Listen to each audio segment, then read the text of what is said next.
California's electric future has been cancelled by Washington. The party of small government has flip-flopped, blocking California's authority to set environmental rules and, basically cancelling the EV mandate in California. I thought this was illegal, but it seems that anything goes right now in the United States. Hello, my friends. Welcome to the channel. It's great to have you with us. Senate Republicans have voted to revoke California's ability to self-govern on the matter of its own cars, which is crazy. The vote passed 51-44 despite warnings from non-partisan legal experts saying it was an illegal vote. This means that California's 2035 gas car sales ban, it's cancelled by the federal government. In a move that will reshape the future of clean transportation policy in the United States, Senate Republicans voted to strip California of its long-standing authority to set its own vehicle emissions rules, including blocking its plan to stop sales of gas-powered vehicles in 9.5 years from now. The decision targets California's ambitious clean air mandates, which I think are completely logical, and critics say they're too expensive, so therefore they're cancelling them. Now, these critics obviously can't picture where the market's going to be in 9.5 years from now.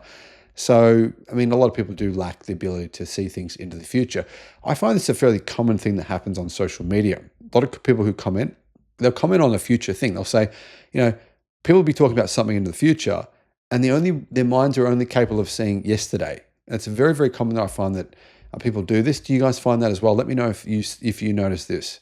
Supporters of the California state standards argue that this vote undermines the state's rights and sets a very troubling precedent for federal overreach.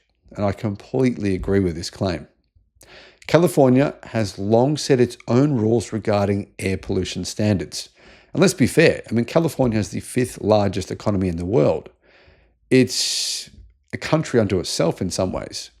These standards included regulations on heavy-duty trucks, trains, and cars. California even declared that it wouldn't allow the sale of gas-powered new cars and trucks after 2035, which is the same thing that's going to be happening in Europe and obviously even in China. China doesn't even need to have this ban because really in 2035, there won't be any purely internal combustion vehicles being sold in the country. That authority, though, in California was revoked using the Congressional Review Act, or the CRA. This happened despite warnings from non-partisan agencies, the Senate Parliamentarian and the Government Accountability Office, both of which warned the Senate that this move was illegal. Nevertheless, the Senate voted 51-44 to overturn the waiver that grants California the power it had to set its own rules.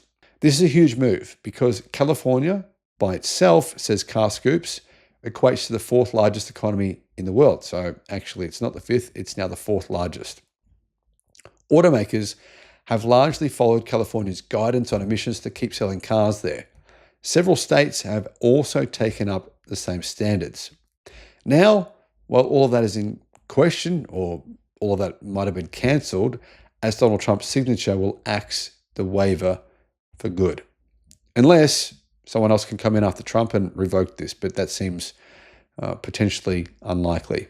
Reacting to this news, California Governor Gavin Newsom said the United States Senate has a choice: cede American car industry dominance to China and clog the lungs of our children, or follow decades of precedent and uphold the clean air policies that Ronald Reagan and Richard Nixon fought so hard for. Will you side with China, or will you side with America? Now, I'm not really sure about this, will you side with China or will you side with America thing. I don't think the governor really understands what he's talking about here, but I do agree with him on principle 100% that this whole idea, I really don't think that a lot of Republicans and Trump himself, I just don't think they understand the enormous effects of air pollution. This is obviously, it's not just hurting people in California, people in every state in America, people all around the world, but it's even hurting Trump himself as well. He can't avoid the fact that he's going to be breathing in all this pollution everywhere he goes. But I think he's just maybe not smart enough to figure out the fact that actually it's huge. It's a huge issue. The difference for Trump could be whether he gets cancer, and dies in a few years, or whether he gets a few more years of life, or whether he lives another 15 years. We don't know. But I think that a lot of these politicians, they spend their life being politicians or businessmen, and they don't really put any effort or effort whatsoever into actually researching some of the core issues here.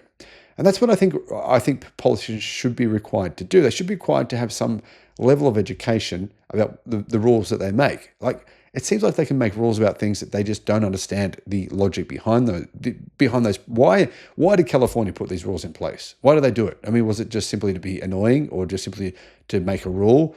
It wasn't. There was obviously a lot more to it. Guys, let me know if you agree or you disagree in the comments.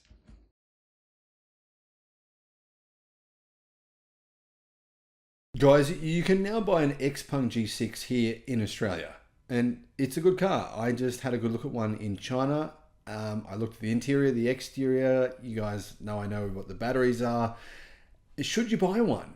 Should you put down a deposit? Because you can now put down a pre-order for an Xpeng G6. And my answer to that is a definite no. No, you should not. I mean, I'm categorical on this. I rarely ever do this, guys. Xpeng G6, the answer is a hard no. Do not order one. Now, does that mean what it sounds like? Well, I'll clarify what I'm saying. Hello, my friends. Welcome to the channel. I'm Sam Evans. You're watching The Electric Viking. Great to see you. Just want to say a big thank you to everyone who has contributed to our GoFundMe campaign for my wife, Shanna, for her cancer, stage 4 cancer. So she's been posting some updates on her Facebook page, so I thought I could let you know. At this point in time, she is considered to be incurable, and so that means she has to have chemo forever, basically. So yeah, she's doing some different treatments, and radiation is going to start in, I think, about 2 weeks. So yeah, that's going to suck for her. Anyhow, just want to thank you all for contributing to that campaign, because we've hit our goal, and I really, really appreciate your support, which has been huge. Without it, I would have had to sell my house. I did sell my house, in fact, and we were able to actually buy another house here where I've moved to be near her family. So you guys prevented me from having to have no house and just rent. So thank you very much. Anyhow, the Xpeng G6, should you buy one? Well, the reason I say you shouldn't buy one or order one, I'm not saying you shouldn't buy one, that's different, is because there's no price. Now, it's a Model Y rival. They say the price will be potentially similar, maybe, to the Model Y. There's speculation about that. There's no price. They're asking you for $1,000 without a price. That is ridiculous. This is not some sort of, like, I don't know, supercar where you go, well, it's a supercar. Okay, I'll put down my deposit without knowing the price because I'm a billionaire, so who cares? Now, if you're a billionaire, yeah, sure. I mean, order 50,000, order whatever cars you want, put them all in your garage, whatever. That's, I'm talking to the average person here. Why would you order a car when there's no price? That's ridiculous. I doubt they're going to get any orders. I mean, honestly, it's a new brand in Australia.